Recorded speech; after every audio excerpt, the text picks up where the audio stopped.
Welcome to the Healing Circle. I'm Christine, founder of Embodied Energy Wellness, a shamanic energy practitioner and soul guide. This is a space for honest conversations about healing, awakening, and the moments that shape us.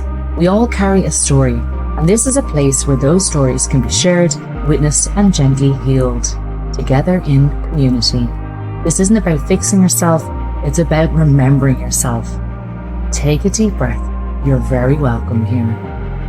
Before we begin, I want to gently let you know that this episode includes a personal story shared by my guest.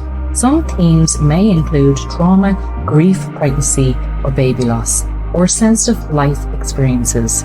This story is shared willingly and with care, and I invite you to listen in a way that feels safe and supportive for you.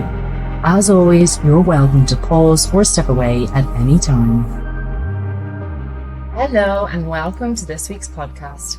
There comes a moment in life when you realize you've been sitting in the back seat of your own existence, supporting everyone else, holding it all together while quietly putting yourself last. Today's conversation is with a wonderful woman. It was about that moment when she finally chose herself. Carol Barrett, welcome to the Healing Circle. Thanks, Christine. Delighted to be here. Thank you so much for coming on. Now, just a little background for our listeners. Carol came to me in about a year and a half? A year ago. Well, maybe more, yeah, a year and a half, yeah. A year and a half, and she had booked in for the Awaken the Healer course. And yeah, I remember sitting in the room and, you know, I'm teaching, but I remember looking at you and going, and I think I said it to you, I went, you did. Oh, you're a healer. You've been here many lifetimes healing. You're very powerful. And you were like, what? Who, me?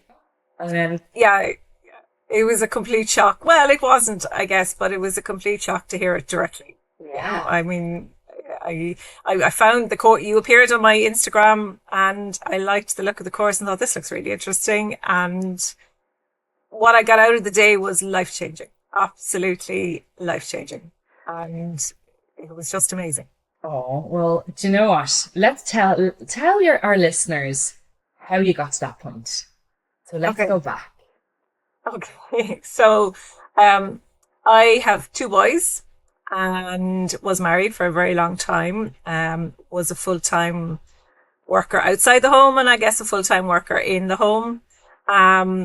And, you know, and when I had the kids, I made a decision to put them first, which is what I did. And they came first, second and last, as most, like a lot of moms and dads do these days. But things started to sort of go downhill with the marriage. And to be honest, I think we were two different people, met when we were very young. And we always said, you know, when we got married, we said if things weren't good for either of us at some point, we shouldn't stay together because life is just too short. So we split up now, going back, it's nearly 10 years ago now. But the divorce only came through 2 years ago. And I think I started to hit a wall at that point. My eldest son had some health problems, which we'd got over. And then my youngest son was going into leaving cert. And I suddenly found myself in a place where I was no longer needed. Yes. And work then became everything. And I have a wonderful team of work. They became my work family. And then some changes started to happen in work. And suddenly I found myself in a place where I had no idea what to do with myself. Didn't know where to go, didn't know what to do. And I've got some hobbies and everything, but I always had a very strong sense of purpose. And that was gone. So I started looking for, I don't know what I was looking for actually. And I know when I came for that first course, you asked everyone why they were there. Why did they come to the course? And my answer was, I wanted to know why. Why was I here on this earth after my children growing up? So that's I think that's sort of why I ended up with you, why I ended up with you in particular, and the type of work you're doing, I think comes a lot from my family background. And I've always been quite intuitive and I've had lots of things at work that I've been used for because I am intuitive. So I think I was naturally drawn to that. Yeah. And I think it finally had the time to come to the surface because I wasn't giving my time to anyone else. That is so true, because when I was younger, I had tarot cards. I was burning incense and candles in the room at like 11, like 10 or 11 years of age. My mom used to freak out, think I was going to burn the house down. And like, then you get carried away. And I think a lot of our listeners will probably relate to this, is that, yeah, we were very intuitive and we were very in tune to ourselves, our own inner compass. And then something happens in the adolescent stage where we have to either pivot into into survival mode, or we just go into a space where we get distracted. Mm-hmm. And I think it's funny because I always had stones and sticks and candles in little circles in my room as a child. And when I was very young, I used to wake up during the night and see people coming into my room, like little people. And I called Dad and my mother. I'd said, and of course they said, don't be so stupid, it's not real. And there were always crows in my window, inside my window, right? So now that was very young. And then, of course, you're indoctrinated into school and society and everything. So, all of that sort of disappears. But like, funny enough, I studied science in college and ended up choosing to study plant biology. Now, in reality, who was ever going to get a job teaching plant biology? But I just had this fascination with plants and how they worked and what went on in them. So like when I go back, I can see it. And like when my kids were sick, I'd go to the doctor and I'd tell them, I'd say, this is what's wrong with them. And he used to say to me, I wish you could write your own prescriptions. You don't need to come to me. Yeah, but that is a compliment, isn't it? Like, because you're to be listening. I took it for granted because it was just part of who I was. And I never really thought too much about it. Yeah. But then I always had angel cards at home. So it's really funny because the one thing that stuck with me that you said, and it'll always stick with me, was you're here to remember who you are. And like over the last 18 months and I've done all level 3 with you, and more and more of that is coming back, and all these things that happened as a child and things as I got older, things I used to do, and I'm going, how did I not stick with it? Stick with it, yeah. But it's just life gets in the way. But it's also society has us in a way where,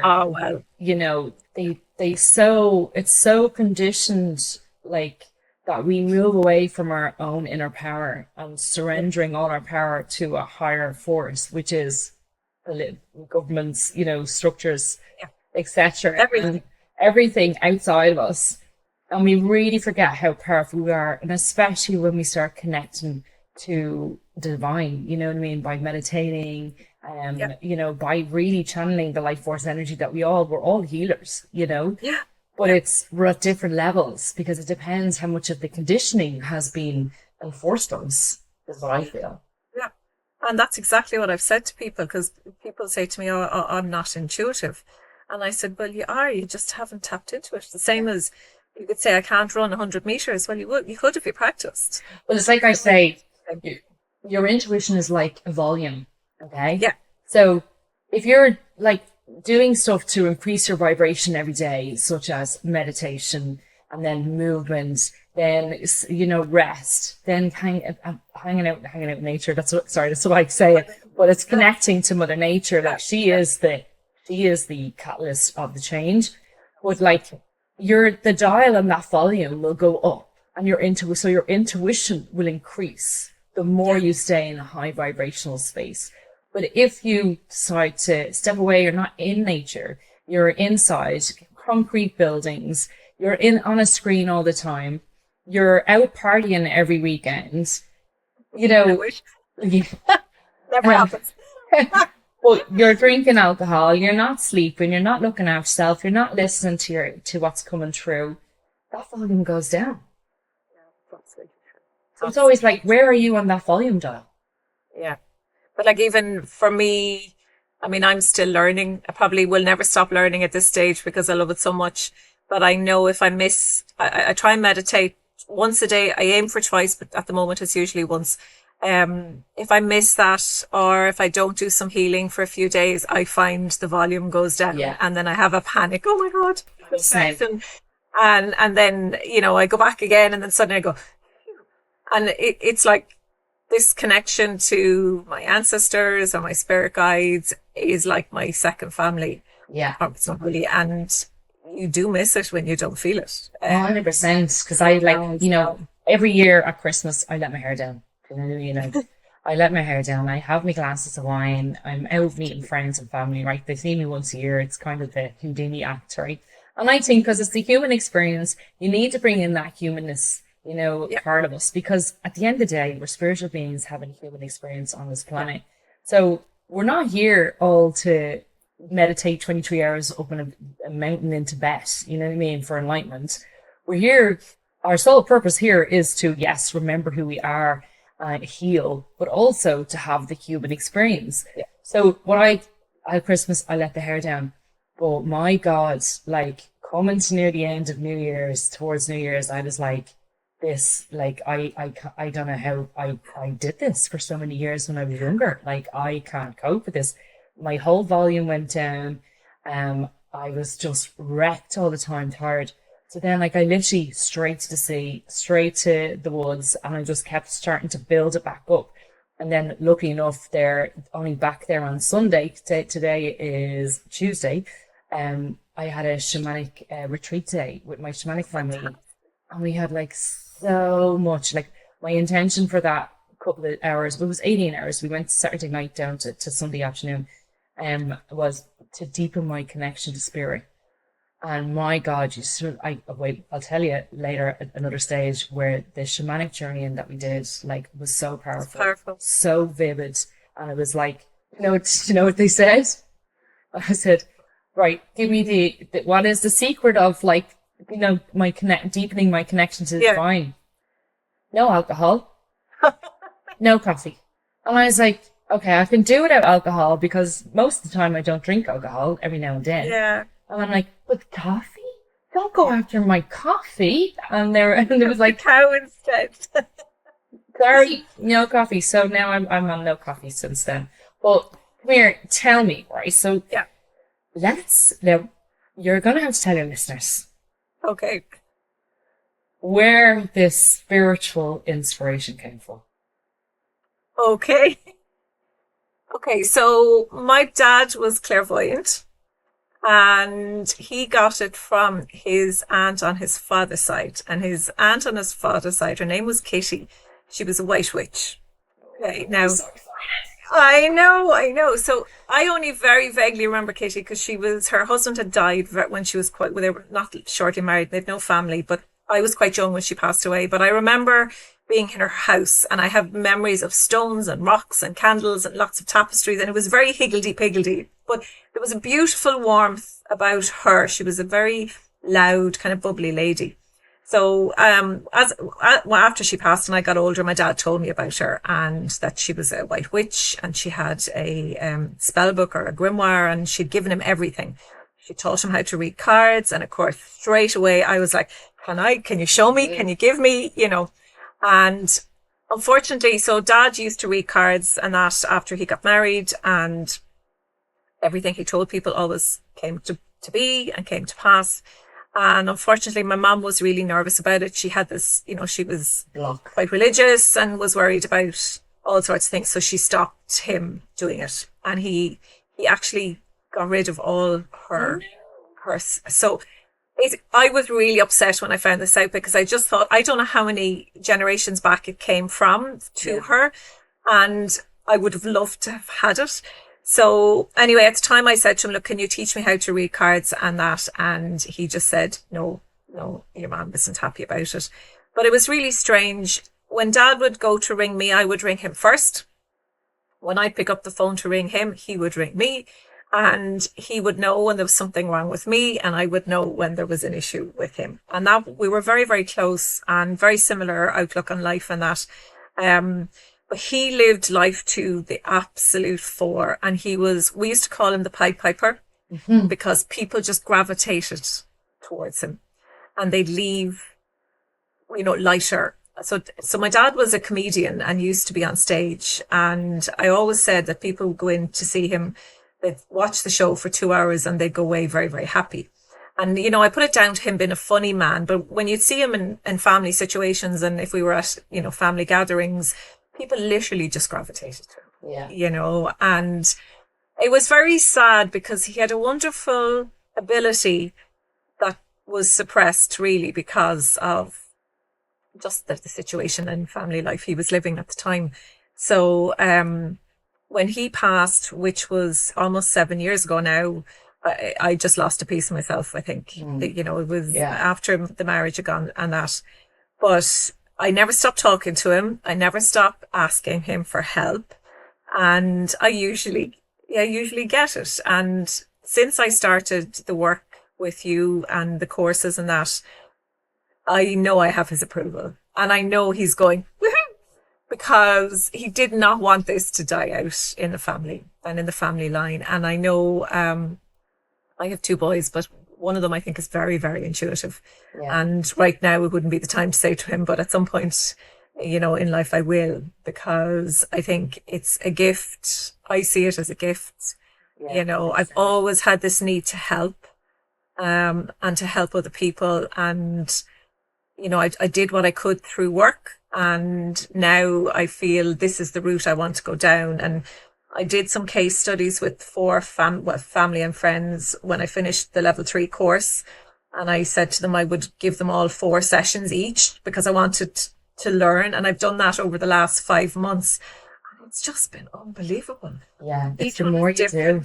Oh, it's just been amazing. Like, absolutely amazing. And I'm a terror for second guessing myself. Yeah. So, but like everyone out there, you know, because it's something that we can't measure. And, you know, it's so, and I get a lot of that from my students going, right, I said, you're a healer, go on out and heal. Yeah. And they're like, yeah, but I don't know if I'm doing it right. And I'm going, once you have intention, once you're keeping your vibrations raised, and once you trust. Yeah. All you need. And actually, I think trust is the key. Yeah. Because you do, and now a few things that I have that have come to me for people have come, like, it's been validated by things they've gone away and asked people, and maybe things they didn't know at the time. So that's been wonderful. But there's a little sort of voice in here, couldn't tell you who it's coming from, saying, stop thinking about the validation. You don't need it. Just go and do. And don't be waiting, you know. I find that the more I try to plan an event, and I've been in this work since 2020, right? The very start. And I still get the heebie-jeebies. I'm anxious. I still get, like, I'm pushing, before I even start, I'm pushing through the fear of judgment. Yeah. You know, fear of rejection. Oh, absolutely. I'm pushing through it. And there is that big thing about fear of rejection. You know what I mean? Because you're like, okay, this is me. I'm standing in my power. I'm doing what I'm really meant to do. But there's a little, on the edge, there's a little like, but what happens if they don't if I don't give them what they want, or if nothing happens and they wake up, they come up, they sit up out of bed and go, I didn't feel a thing. And like that, them words, if you ever heard them from a healer, it's like, oh my God, shit, I've lost it. What's going on? Yeah. But, you know, for people starting out there, what I find is when you literally put that trust into it. And now I just rock up most of the time. I've never rehearsed a meditation. It's purely chant. Yeah. And that's because I put the trust into the words that are going to come true. And it's funny because I had been, like, I had done the sessions, and I wanted to do a group session, and I had decided I would do it in March. I don't know why March. And then something happened at work, and one of the girls said to me, God, we're just so stressed. We really could do it some sort of wellness. And I said to them, well, okay. So I sort of took a very deep breath and said, well, would you guys be interested in a sort of a restorative circle with the group before Christmas? So it was like, yeah. So we put out a form there, and 17 of the team signed up for it. Okay, so at this point now, I nearly had a freak out because I'm going, well, now I've got to do this. And what do I do? And so, I rocked up with all my bits and my candles and my all my little bits and bobs. And again, like that, I hadn't done one of these before, so I wasn't sure what to do, but just stuff came to me, and I just set it up, and all 17 showed up. 2 men in the 17. Nice. Super. And I did a meditation with them, again, not rehearsed. I just did what I felt was right. And then I put on some sort of nature sounds, I guess, and asked them to follow their nature sounds. And I went around the room and just did a little bit of healing with everybody, which was probably a little bit crazy when there were so many people in the room. But anyway, it went really well. But you know yourself, you just don't know. Yeah. And because I'm their boss. Wow, So that's even matter. It put me in a very different situation. And Yes, that was one different thing I dynamic. said at the beginning, we're in a circle. There's no beginning, no end, no above, no below. We're all on the same level. But afterwards, people came to me over the next few days, the next few weeks. And it was just amazing. And everything was a little bit different. And, even one of the guys came to me and he had some thoughts, and I just thought, and now they're saying to me, will you do another one? Oh. So I just thought it was it really was nerve wracking. And I'm used to talking in front of people, but these are the closest group of people at work for me. They rely on me. I've worked with them for a long time, and this was a big step. That was a huge step. That was literally stepping out of the shadows and fully stepping into your power. Well, yeah. It was like, this is me. And that's actually the biggest. I mean, we have this joke, well, not a joke. My kids call me the woo-woo lady, and they've no issue with it. It's who I am, and that's fine. But it meant I had to say this at work, where I'm, you're the woo-woo. the big bad mama sort of thing. So it put a very different perspective on what they thought of me. But you see, isn't that the thing that we're being called as healers to do now, is to step from the shadows and fully into our light and show the people around us who we have originally been holding and hiding from for a very long time. Like you briefly spoke about your husband and that, you gave everything to your husband and your children, and it was always in the background, your spiritual side, but it wasn't fully stepping out of the shadows and you fully embracing it. And isn't it, I find there has to be certain things that happen in your life, and they're normally ones that are very traumatic, and also experiencing loss, your dad, in order to propel you into that space. Because I remember I was speaking to someone, I don't know, maybe it might have been you, but I remember speaking to someone about loss, and I was, and particularly we are all spiritual, but if you crack down, there is either your parents or your grandmother or great grandparents that there's somewhere along there's been a healer, if you go back. And what I have been guided to gather is, in order for us, the next generation, to step into our power, there has to be a space created. So if that energy is filled with your parents, say, and you're here and you're doing all the healing work, your parent isn't, say, or they're nearly, but they're just not as on the same level as you on your healing journey, but you're doing all the work. When they unfortunately pass, nobody wants their parents to pass, but when you look at it from a soul perspective, not a human perspective, okay? When that parent exits and leaves that space that it held for so long in your life, so there's now a big, huge gap. So when that happens, we have a calling to either step into that space that they held up for so many years and expand and fill it with light. And that light is us fully standing in our power. And that can be in any form that you're called to do in this lifetime. But there has to be that shift of the next generation moving out. Yeah, and I think I think there needs to be a hole left that needs to be filled. And I think a lot of women in particular, and moms, working moms, and that, there's no space. I mean, there isn't even enough space for everything that's in there. And I've come to this very late. I mean, I wish I'd come to it 20 years ago, but I have come to it late. But life changing is, I suppose, I can't even describe really. I handed my notice in at work before Christmas. I love it. And I never thought I'd retire this early, but I just thought this is not serving me anymore, and I really, really want to explore this avenue, and I want to do more with this. So I gave them plenty of notice. I'm not going till August, so I have lots of time.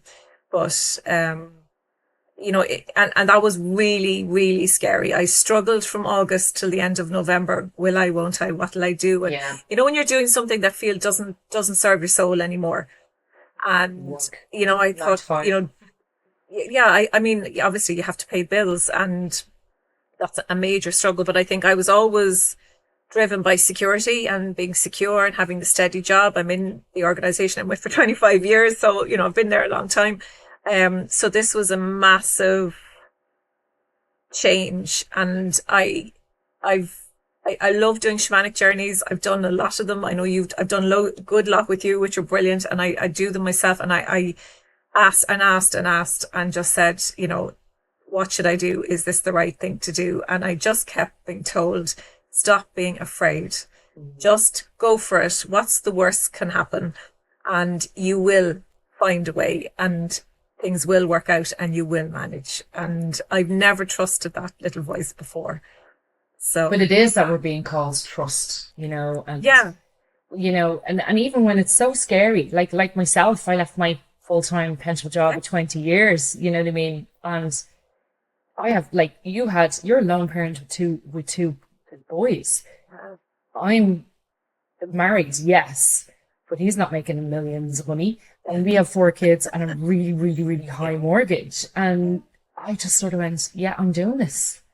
And it was when I worked through the fear of money and the fear of failure that when I moved into the trust, that's when I started really seeing the fruits of my labor. Like when I moved out of fear, because even though I started this job, I went on career break, and then I started getting worried around Christmas time because the money wasn't coming in, but because I just literally put block after block. And then I said, right, I'll take a part-time job. Just do me over the Christmas. Yeah. But then I realised it was actually taking me more away from my work. Yeah. And I was getting really flat. Yeah. The minute I said, no, I don't need this part-time job anymore, it's just, again, I'm clinging on to a safety net here, which I don't need to. Yeah, that's exactly it. Yeah. The minute I shifted out of that, I have to say, in the last 9 months, my business has gone boom. Because I moved out of the fear and into the trust. Yeah, that's exactly what I'm at a point now where I've some stuff done. I'm working on a website, and I have the next jump now has to be taken, and that is to actually go and do some sessions for money, yes. not for free. And I know I'm putting it off till the end of the month, and I'm going, right, you're just going to have to do this now. Just, you know, hold your breath, and I will. I'm giving myself till the end of January. Carol, I swear, you'll have no problems. And like you touched on there, you know, you've wanted for nothing since your dad had passed. And I can totally relate to that. Like, when my dad passed, like, honestly, I get no, apart from winning the lotto, which I have been asking him, everything else has come, like, to fruition. I swear to God, like, it's madness. And I have a much more of a deeper connection with my dad in the spirit world than I ever had. We didn't really have a good relationship. Wonderful.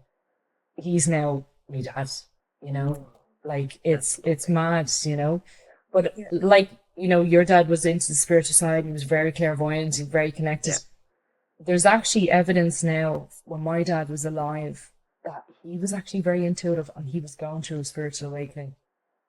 But because in the 1990s, nobody spoke about it, and you'd no support. No. Not as it is now.